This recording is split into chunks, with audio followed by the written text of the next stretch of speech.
पिछले हफ्ते भी भाई साबर ने मसीही खानदान पर बात की और क्या बताया था उन्होंने, कितनी बातें बताई थी कि जो एक मसीही खानदान में होनी चाहिए। 5 खूबियाँ या 5 बातें या 5 चीज़ें उन्होंने बताई थी कि एक मसीही खानदान में होनी चाहिए। याद है कौन सी है? खुदा से मोहब्बत, आपस में मोहब्बत, फरमाबरदारी, वफादारी या दयानतदारी, और चौथी कलाम सिखाने वाला, और 5वीं खूबी फरोतन, हलीमी या आजिज़ी एक मसीही खानदान में होनी चाहिए। तो इसलिए हमें अगर अपने अंदर ये 5 खूबियाँ पैदा करनी है, अपने खानदान में पैदा करनी है, तो हमें यीशु की जिंदगी पर गौर करना होगा। ये सारी चीजें आज हम यीशु की जिंदगी में देखेंगे, जो उसने हमें करके दिखाई कि अगर हम उन पर अमल करें तो हम वाकई ही एक मसीही खानदान है। आमीन। सबसे पहले था हमारा खुदा से मोहब्बत। अगर आप मेरे साथ खोलें मत्ती उसका 22 बाब है और उसकी 37वीं आयत। 22 बाब और उसकी 37वीं आयत है, जिसमें लिखा है, उसने उससे कहा कि अपने सारे दिल, अपनी सारी जान और अपनी सारी अकल से मोहब्बत रख। हमने किससे मोहब्बत रखनी है? खुदा से। किन चीजों से? अपनी सारी अकल से, अपनी सारी ताकत से और अपनी सारी जान से खुदा से मोहब्बत रखनी है। आमीन। और ये कहना गलत ना होगा कि खुदा से यानी अपने बाप से मोहब्बत करने में यीशु जैसा कोई नहीं। कोई है उस जैसा? नहीं। अपने बाप से मोहब्बत करने में यीशु जैसा कोई नहीं। यीशु ने अपने बाप को हम पर जाहिर किया। यीशु ने ही हमें खुदा के करीब कर दिया, और जो दूरी हम में और खुदा में पैदा हो गई थी, उस दूरी को खत्म करने के लिए यीशु ने एक पुल का काम किया। ऐसे ही हुआ कि यीशु जो है उसने एक ब्रिज बनकर हमारा और खुदा का मिलाप करवा दिया। हम रोजमर्रा जिंदगी में यीशु के साथ चलते हुए पाक रूह की रहनुमाई में खुदा बाप के साथ रफाकत में आगे बढ़ सकते हैं। ऐसा है, होता है कि हम क्या करते हैं कि यीशु के साथ चलते हुए पाक रूह की रहनुमाई में हम किससे मिलते हैं? अपने आसमानी बाप से मिलते हैं।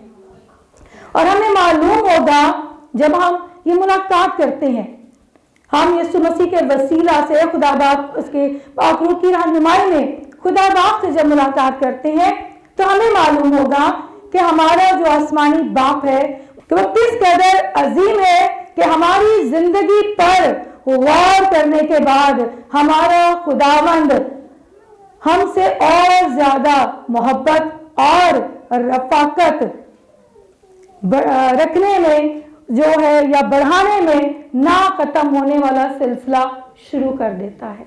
यानी कि जैसे जैसे हम उसके करीब जाते हैं वैसे वैसे वो हमारे करीब आता है और ना खत्म होने वाला एक सिलसिला शुरू हो जाता है। हमें दूसरा पॉइंट, आपस में मोहब्बत, और इसमें भी दूसरों से मोहब्बत, औरों से मोहब्बत, उसमें भी हमारे यीशु जैसा कोई नहीं।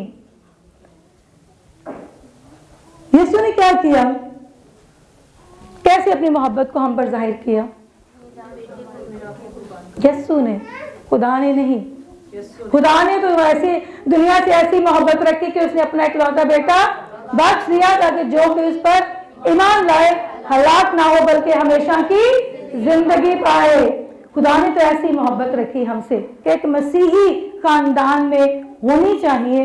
वो चीजें हमें यीशु ने करके दिखाई, क्योंकि हम उसको मानते हैं ना, اس کے پیروکار ہیں، اس کے فالوورز ہیں، اس کو فالو کرتے ہیں، تو پہلے جو ٹیچر ہوتا ہے، جیسے جو ہمیں سکھاتا ہے ٹیچر بچوں کو، بچے وہی سیکھتے ہیں اور وہی کرتے ہیں۔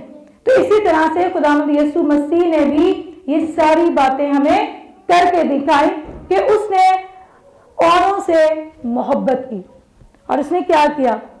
اور کون تھے وہ اور کون تھے؟ بولے کون تھے؟ ہم لوگ تھے، جس کی خاطر وہ آسمان سے زمین پر آیا اور اپنی محبت دکھائی، کوڑے کھا کر، دکھ سہ کر، تکلیفیں سہ کر، مار کھا کر، اپنا لہو بہا کر، اپنی تذلیل کروا کر۔ اتنی ذلت۔ اب وہی دن شروع ہونے کو ہیں جب ہم ان دنوں کو یاد کریں گے کہ کس طرح سے ہمارے خداوند یسوع مسیح نے ہمارے لیے وہ تکلیف سہی تھی، وہ کوڑے کھائے تھے، وہ اتنی بھاری بھرکم صلیب اٹھا کر کلوری کے پہاڑ تک پہنچا تھا، گرتا اٹھتا، مار کھاتا، کوڑے کھاتا، رسوا ہوتا، وہاں تک پہنچا۔ کس کے لیے؟ ہمارے لیے۔ اور یہ ہے آپس کی محبت، کیونکہ ہمارے بچنے کی کوئی راہ نہ تھی۔ آپ جانتے ہیں کہ اس وقت جب کوئی گناہ کرتا تھا تو بڑی بڑی قربانیاں دینی پڑتی تھی، بڑوں کی، بچڑوں کی، بیلوں کی، کبوتروں کی، نہ جانے جس قسم کا گناہ ہوتا تھا اسی طرح کی قربانی دینی پڑتی تھی۔ لیکن ہمارے گناہ تو بہت بڑے تھے، اور یسوع نے کیا کیا؟ ہمارے ان کرمزی گناہوں کا کفارہ دے دیا۔ اس نے ایک ہی بار صلیب پر اپنی جان دے کر ہمارے سارے اگلے پچھلے تمام گناہوں کا کفارہ دے دیا، اور ہمیں ابدی نجات دے دی، اور ہمیں بچا لیا۔ اور وہ کہتا ہے کہ ہمیں بھی آپس میں محبت رکھنی ہے، اور محبت یہاں تک کہ جب وہ صلیب پر تھا، جب انسان بہت تکلیف میں ہو، مرنے کے قریب ہو، تو اسے اپنی جان کی فکر ہوتی ہے کہ مجھے کسی طرح سے بچا لیا جائے۔ لیکن خداوند یسوع مسیح نے کیا کیا؟ اتنی محبت کہ اس نے صلیب پر بھی جب وہ مرنے کو تھا، اس نے اس وقت بھی کہا، کس سے کہا؟ نہیں، اپنے باپ سے۔ اس نے اس وقت بھی کہا کہ اے باپ، ان کو معاف کر، کیونکہ یہ نہیں جانتے کہ یہ کیا کرتے ہیں۔ جبکہ وہ جانتے تھے کہ ہم ایک بے گناہ کو، جس کا وہ حقدار نہیں ہے، ہم اسے موت کے گھاٹ اتارنے کو ہیں، لیکن پھر بھی کیونکہ اس نے محبت کرنے کو کہا، اس نے محبت کر کر دکھائی، نہ صرف کرنے کو کہا بلکہ اس نے محبت کر کے دکھائی۔ اس نے کہا اپنے بہن بھائیوں سے، اپنے ماں باپ سے، اپنے پڑوسیوں سے، اپنے دوستوں سے، یہاں تک کہ اس نے کہا کہ اپنے دشمنوں سے بھی محبت کرو، اپنے دشمنوں کے لیے بھی برکت چاہو۔ تو اس وقت جب یسوع صلیب پر تھا، جو نیچے کھڑے تھے، کیا اس کے دوست تھے؟ دشمن تھے۔ اور وہ کیا کہہ رہا تھا؟ دشمنوں سے بھی اپنی محبت دکھا رہا تھا، اور باپ سے ان کے لیے معافی مانگ رہا تھا کہ ان کو معاف کر۔ اس نے اپنے لیے جان بخشی نہیں کی کہ اے باپ مجھے بچا لے، وہ چاہتا تو کر سکتا تھا، وہ اس کا بیٹا تھا اور وہ باپ اسے بچا بھی سکتا تھا، لیکن نہیں، کیونکہ ہمارے گناہوں کی قربانی ایک بے عیب برے کی تھی۔ اگر وہ برا جان نہ دیتا تو آج میں اور آپ یہاں پر آزادی سے نہ بیٹھے ہوتے، ہم ابدی زندگی میں داخل نہ ہوئے ہوتے۔ لیکن اس کے مار کھانے سے، اس کے جان دینے سے، اور یہ صرف جان جو دی اس نے ہماری، میری اور آپ کی محبت میں دی۔ ہمیں اور آج بھی ہمیں ایسی ہی محبت کی ضرورت ہے۔ ہم ایک گھر میں رہتے ہوئے ایک دوسرے سے نفرت کرتے ہیں، ایک معاشرے میں رہتے ہوئے ایک دوسرے سے نفرت کرتے ہیں، एक दूसरे से हसद करते हैं, एक दूसरे से जलन करते हैं। तो ये सब क्या है?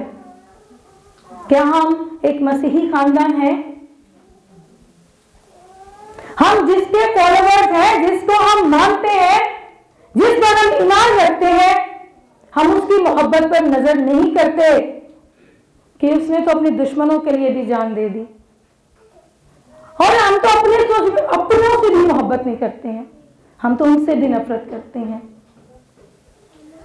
तो दूसरा पॉइंट क्या था हमारा? आपस में मोहब्बत, कि हमें आपस में मोहब्बत रखनी है। आमीन। तीसरा पॉइंट क्या था?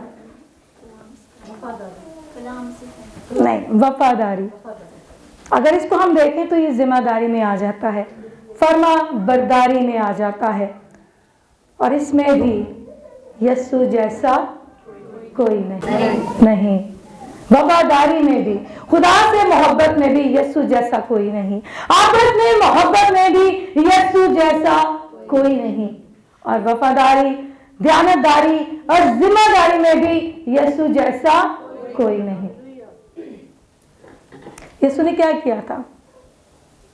उसने पूरी जिम्मेदारी के साथ, पूरी वफादारी के साथ जो काम उसके बाप ने उसे सौंपा था, या कह रहे कि जिस काम के लिए उसे आसमानी बाप ने जमीन पर भेजा था, उसने क्या किया? कमाल वफादारी से पूरा कर दिया। क्योंकि वफादारी की आला मिसाल सिर्फ और सिर्फ मेरा और आपका यीशु है। आमीन। और जब उसने ये काम पूरा कर दिया, पूरी वफादारी से ये काम निभा दिया जो खुदावन ने, जो खुदा बाप ने खुदावन को करने को दिया, और जब ये काम कर लिया तो हमारे यीशु ने क्या कहा? क्या बात, जो काम तूने मुझे करने को दिया, मैंने जमीन पर उसे पूरा करके तेरे नाम को चला दिया। आमीन। ये जिम्मेदारी थी। उसने बाप से कहा कि बाप, जो काम तूने मुझे सौंपा था, जो जिम्मेदारी तूने मुझे दी थी, उसे पूरा कर दिया है मैंने, और पूरा करके क्या किया? तेरे नाम को जला दिया। यानी कि जब भी बच्चे, अगर हम अपने खानदान पर नजर दौड़ाते हैं, एक मसीही खानदान पर, कि जब हमारे बच्चे कोई तरक्की हासिल करते हैं तो क्या होता है? सिर्फ बच्चे का नाम रोशन होता है? माँ बाप का। लोग कहते हैं फलां का बच्चा, आमिर मालिक साहब के बेटे ने यूनिवर्सिटी में टॉप किया है, फलां के बच्चे ने ये किया है। तो ये क्या होता है कि जो बच्चा, जो काम माँ बाप ने इसको दिया होता है, जैसे हम अपने बच्चों को कहते हैं कि बेटा जी आपके खाने पीने का, आपके पहनने ओढ़ने का हम ख्याल रखते हैं, और आपने सिर्फ और सिर्फ क्या करना है? पढ़ना है, आपने आगे बढ़ना है, आपने तरक्की हासिल करनी है। और बच्चा जब वो काम पूरी वफादारी के साथ, पूरी जिम्मेदारी के साथ पूरा कर देता है तो क्या होता है? माँ बाप का नाम रोशन हो जाता है। और यीशु ने भी ऐसा ही किया। जो काम उसके बाप ने उसे करने को दिया, उसने जमीन पर उसे पूरा करके अपने बाप के नाम को जला दिया। हमें भी ऐसे ही करना है। आज भी ऐसी ही जरूरत है कि हमें अपने बच्चों में इस चीज को पैदा करना है। हमें यीशु की तस्वीर दिखानी है, ये वाली ऐसे तस्वीर नहीं, उसकी रूहानी जिंदगी की, कि देखो बेटा कि जिसके हम फॉलोवर्स हैं, हमने उसके नक्शे कदम पर चलना है। तो जिस तरह से उसने अपने बाप की दी हुई जिम्मेदारी को पूरा किया है, तो बेटा तुम्हें भी अपने बाप की दी हुई जिम्मेदारी को पूरा करना है। अगर हम नहीं करते, इट मीन्स कि हम उस जिम्मेदारी के लायक नहीं थे, या हमने उसको पूरा नहीं किया, और हम दयानतदार नहीं हैं। कलाम में लिखा है कि जान देने तक, यह है जी लूका 12 बाब उसकी 42वीं और 43वीं आयत में लिखा है कि जान देने तक वफादार रहे तो मैं तुझे जिंदगी का ताज दूंगा। तो यीशु ने क्या किया? यीशु ने दरमियान में काम छोड़ दिया? जब लोग उसकी नहीं सुनते थे, लोग उसकी नहीं मानते थे, तो क्या यीशु मसीह छोड़ देता? बाप से कहता है, बाप जो तूने मुझे काम दिया है कि मैं तेरे नाम को औरों तक पहुंचाऊं, या मुझे वो तेरा बेटा माने, तो वो तो नहीं मान रहे, वो तो मुझ पर ईमान ही नहीं लाते हैं, तो छोड़ो, रहने दो, ये जैसे भी है चलने दो। लेकिन नहीं, यीशु ने क्या किया? जान देने तक क्या रहा? वफादार रहा। उसने अपनी जिम्मेदारी को ऑन किया, उसने अपनी जिम्मेदारी को दरमियान में नहीं छोड़ा, क्योंकि वो अपने बाप का वफादार था। उसने आखिर तक यही चाहा कि शायद आज ये लोग मुझ पर ईमान ले आए, आज ये लोग मुझे तस्लीम कर लें।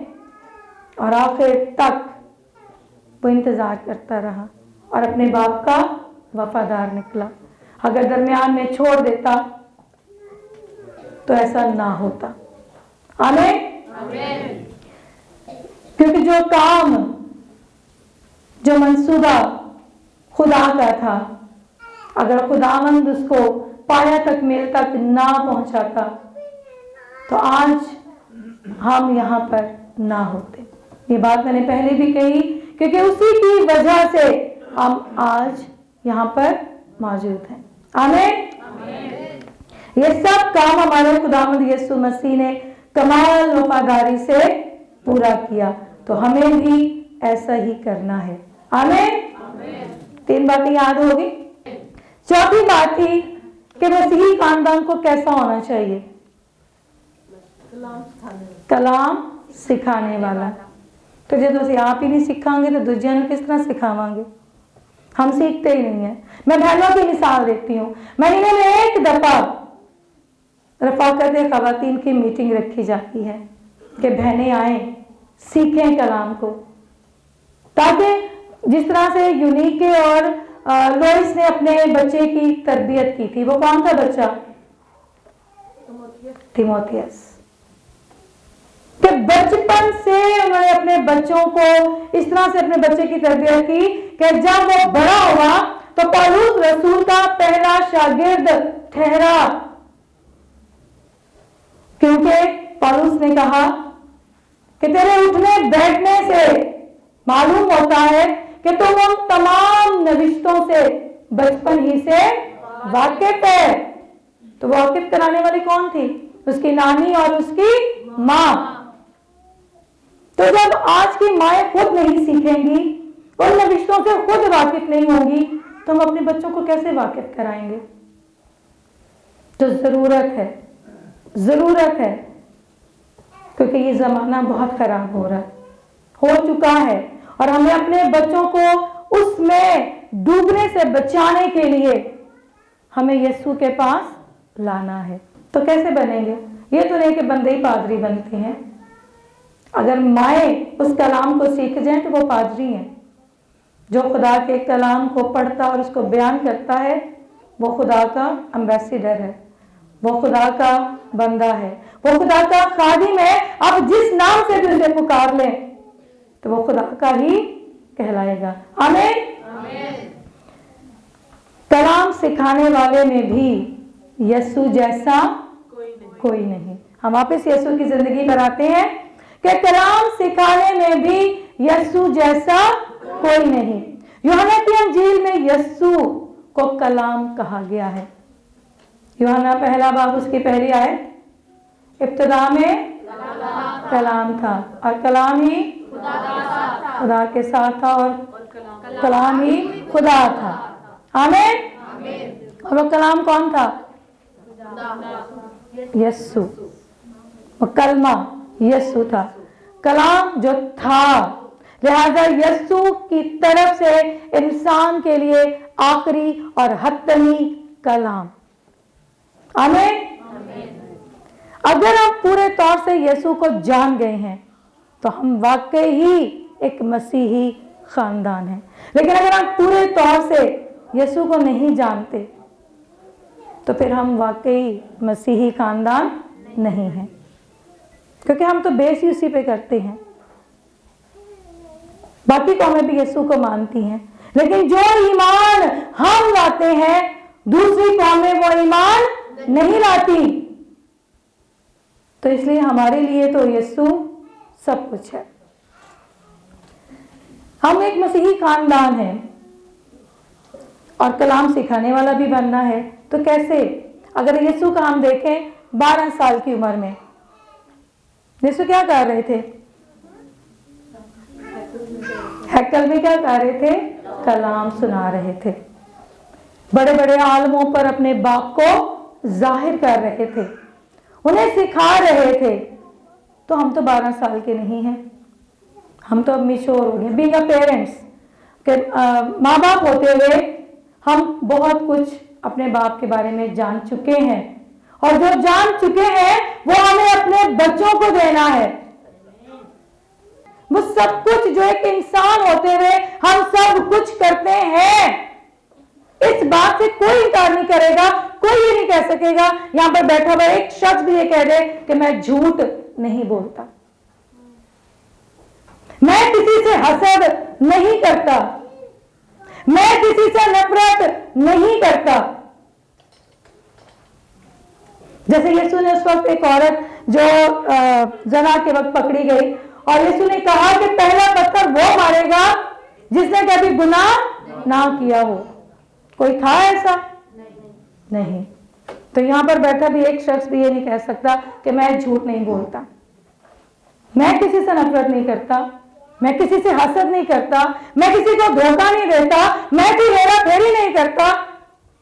इनमें से हर शख्स कोई ना कोई एक चीज जरूर करता होगा।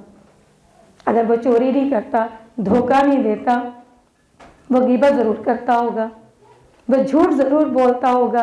क्योंकि हम जिस माशरे में रहते हैं, हम बात में ये कहते हैं ये मसलहतन बोला गया है। तो जो मसलहत के तौर पर झूठ बोला जाए वो झूठ नहीं है, तो झूठ है ना। तो यीशु भी ऐसा सब कुछ कर सकता था। इंसानी जिस्म रखते हुए ये सब कुछ वो कर सकता था, लेकिन उसने ऐसा नहीं किया। इसलिए हमें भी अपने बच्चों की ऐसी तरबियत करनी है, जिस राह पर उसे चलना है हमें वैसी ही तरबियत करनी है। अगर हम अभी उनकी ऐसी तरबियत नहीं करेंगे तो क्या होगा? वो उस राह पर चल नहीं सकेंगे जिन पर हम उनको चलाना चाहते हैं। मैं स्कूल में पढ़ाती हूँ, टीचर हूँ। इतने केसेस बच्चों के सामने आते हैं ना, पेरेंट्स को शायद पता भी ना हो उनके बच्चे सिगरेट पीते हैं, उनके बच्चे नशा करते हैं, और हम टीचर्स अक्सर उनको पकड़ लेते हैं क्योंकि स्मेल आती है हमें। क्यों ऐसा क्यों हो रहा है? और मोस्टली क्रिश्चियन बच्चे, मुस्लिम नहीं, ज्यादातर हमारे क्रिश्चियन बच्चे ये काम करते हुए पकड़े जाते हैं, जबकि हमारे एक मसीही खानदान में ऐसा नहीं होना चाहिए। पेरेंट्स देखते नहीं है कि हमारे बच्चे स्कूल कैसे जा रहे हैं, रिंग्स पहनी है, बाल बढ़े हुए हैं, पैंट को पजामा बना दिया जाता है, कोट की बजाय रंगीन जैकेट पहन के चले जाते हैं। तो क्या पेरेंट्स नहीं देखते? और जिन घरों में ऐसे बचपन से ही इन बातों से नहीं टोका जाता, नहीं कहा जाता, उन्हीं के बच्चे फिर आगे जाकर उस राह से जिस पर हम उनको देखना चाहते हैं वो उस राह से फिर जाते हैं। तो एक मसीही खानदान होते हुए जिस तरह से खुदावंद यीशु मसीह चल रहा था, एक बेटा होते हुए, तो यहां पर मेरे बेटे और बेटियां बैठी हुई हैं। अभी हमने सीखा कि वफादारी में, मोहब्बत करने में, इन सारी बातों में, कलाम सिखाने में भी यीशु जैसा कोई नहीं। और आप सब ईमान रखते हैं ना? यीशु पर ईमान रखते हैं? तो फिर हमें उसकी बातों पर भी अमल करना है। जी, हमारा आखिरी और 5वां पॉइंट, कौन सा था? फरोतन, फरोतनी, हलीमी, आजिजी, आप कुछ भी कह सकते हैं। ये भी एक मसीही खानदान का हिस्सा होना चाहिए। और इसमें भी मेरे और आपके यीशु जैसा कोई नहीं। आमीन। फरोतनी में भी अगर हम देखें इफिसियों और उसका 4 बाब और उसकी दूसरी आयत में, इफिसियों 4 बाब और उसकी दूसरी आयत में लिखा है, यानी कमाल फरोतनी और हलीम के साथ तहम्मुल करके एक दूसरे की बर्दाश्त करो। क्या करना है? एक दूसरे की बर्दाश्त करनी है। तो इन सब बातों में भी हमारे यीशु जैसा कोई नहीं। बावजूद अपनी बुलंदी और अजमत के हम यीशु जैसा मिजाज नहीं रखते जैसा उसका मिजाज था। हालांकि वो इतनी बुलंदी वाले रुतबे पर था, अजमत से पुर था, लेकिन उसने क्या किया? हलीमी से, फरोतनी से ये सब कुछ बर्दाश्त किया। जो आसमान पर तक नशीन था लेकिन हमारी खातिर जमीन पर आ गया। और उसने भी अपने बाप को फॉलो किया जो क्या करता है? जो आसमान से जमीन पर फरोतनी से नजर करता है। खुदा, हम किसी मुसीबत से बच जाते हैं, तकलीफ से बच जाते हैं, तो हम क्या कहते हैं? खुदा का शुक्र है कि खुदा ने मुझे बचा लिया। तो वो भी क्या करता है? हालांकि हो सकता है हम खुदा की नजर में इतने अच्छे ना हो, हमारी कोई ऐसी बात, कोई ऐसी आदत जो खुदा को ना पसंद हो, लेकिन वो फिर भी हमें बचा लेता है। हमें ये उसकी मोहब्बत है। और यीशु ने भी ऐसे ही किया। इससे बढ़कर आजिज़ी और हलीमी क्या होगी कि वो आसमान और जमीन पर नजर करता है, वो मस्कीन को और मोहताज को मजबरा से उठा लेता है। ये खूबी, फरोतनी या फरोतन होना ऐसे ही लोगों में हो सकती है। ऐसी बरकत उन्हीं को मिल सकती है जो इन खूबियों का मालिक है। आमीन।